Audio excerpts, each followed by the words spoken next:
ಮತ್ತೆ Bigg Boss ನಾನು ತಗೊಂಡಾತ್ರಿ ಮತ್ತೆ ನೀವಾ ಬಿಗ್ ಬಾಸ್ ಗೋಲಿ ಸೋಡಾ ನಮ್ಮ ಬಾಲ್ಯದ ನೆನಪುಗಳೆಲ್ಲ ಇದು ಈಗ ಬಹಳ ಕಡಿಮೆ ಸಿಗೋದು. ಇದು ನಮ್ಮ ಮನೆ ಹತ್ರ ಇದನ್ನೆಲ್ಲ ಮಾಡ್ತಾ ಇದ್ರು. ಪ್ರೆಷರ್ ಹಾಕಿ ಗ್ಯಾಸ್ ಫಿಲ್ ಮಾಡಿ ಗೋಲಿಯನ್ನ ಅದ್ರೊಳಗಡೆ ಫಿಕ್ಸ್ ಮಾಡ್ತಿದ್ರು. ಸೊ ಅದನ್ನ ಗೋಲಿನ ಒತ್ತಿ ಅದ್ರೊಳಗಡೆ ಸೌಂಡ್ ಬರುತ್ತಲ್ಲ, ಅದನ್ನ ಒಳಗಡೆ ಹೋಗುವಾಗ ಅದನ್ನ ಕೇಳೋದೇ ತುಂಬಾ ಖುಷಿ.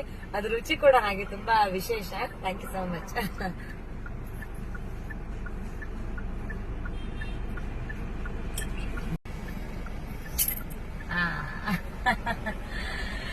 ಮತ್ತೆ ಬಿಗ್ ಬಾಸ್ ನಾನು ತಗೊಂಡಾತ್ರಿ ಮತ್ತೆ ನೀವಾ ಬಿಗ್ ಬಾಸ್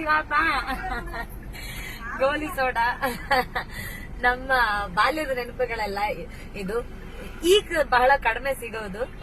ಇದು ನಮ್ಮ ಮನೆ ಹತ್ರ ಇದನ್ನೆಲ್ಲ ಮಾಡ್ತಾ ಇದ್ರು. ಪ್ರೆಷರ್ ಹಾಕಿ ಗ್ಯಾಸ್ ಫಿಲ್ ಮಾಡಿ ಗೋಲಿಯನ್ನ ಅದ್ರೊಳಗಡೆ ಫಿಕ್ಸ್ ಮಾಡ್ತಿದ್ರು. ಸೊ ಅದನ್ನ ಗೋಲಿನ ಒತ್ತಿ ಅದ್ರೊಳಗಡೆ ಸೌಂಡ್ ಬರುತ್ತಲ್ಲ, ಅದನ್ನ ಒಳಗಡೆ ಹೋಗುವಾಗ ಅದನ್ನ ಕೇಳೋದೇ ತುಂಬಾ ಖುಷಿ. ಅದ್ರ ರುಚಿ ಕೂಡ ಹಾಗೆ ತುಂಬಾ ವಿಶೇಷ. Thank you so much.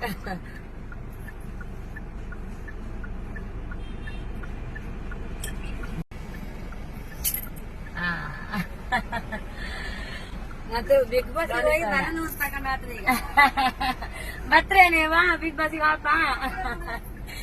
ಗೋಲಿ ಸೋಡಾ ನಮ್ಮ ಬಾಲ್ಯದ ನೆನಪುಗಳೆಲ್ಲ ಇದು ಈಗ ಬಹಳ ಕಡಿಮೆ ಸಿಗೋದು. ಇದು ನಮ್ಮ ಮನೆ ಹತ್ರ ಇದನ್ನೆಲ್ಲ ಮಾಡ್ತಾ ಇದ್ರು. ಪ್ರೆಷರ್ ಹಾಕಿ ಗ್ಯಾಸ್ ಫಿಲ್ ಮಾಡಿ ಗೋಲಿಯನ್ನ ಅದ್ರೊಳಗಡೆ ಫಿಕ್ಸ್ ಮಾಡ್ತಿದ್ರು. ಸೊ ಅದನ್ನ ಗೋಲಿನ ಒತ್ತಿ ಅದ್ರೊಳಗಡೆ ಸೌಂಡ್ ಬರುತ್ತಲ್ಲ, ಅದನ್ನ ಒಳಗಡೆ ಹೋಗುವಾಗ ಅದನ್ನ ಕೇಳೋದೇ ತುಂಬಾ ಖುಷಿ. ಅದ್ರ ರುಚಿ ಕೂಡ ಹಾಗೆ ತುಂಬಾ ವಿಶೇಷ. Thank you so much.